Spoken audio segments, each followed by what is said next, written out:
Praise the Lord. നല്ലൊരു നാളെ under കൊടുത്തക്കായി നാം സ്തോത്രം செய்வோம்.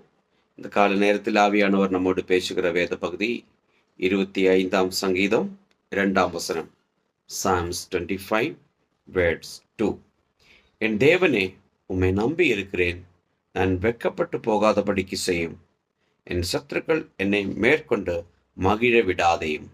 ஆமென். ஆண்டவரை நோக்கி கூப்பிடுகிற ஒரு சத்தம், அந்த விண்ணப்பம், அவனுடைய தேவையை எடுத்து சொல்லுகிற ஒரு மனுஷனை நாம் இங்கே பார்க்க முடியும்.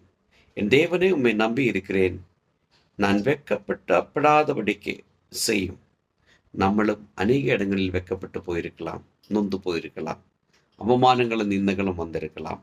சத்துருக்கள் முன்னாடி ஆமேன், அவர் சத்துருக்கள் நம்ம மேலே மகிழ்ந்து கொண்டிருக்கலாம். ஆனால் இன்னையிலிருந்து அந்த அனுபவத்தை தேவன் மாற்றப் போகிறார்.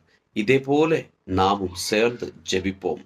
வெட்கப்பட விடமாட்டார், சத்ரு மகிழ விடமாட்டார். ஜெபித்து ஜெயித்து முன்னேறுகிறவர்களை மாறுவோம்.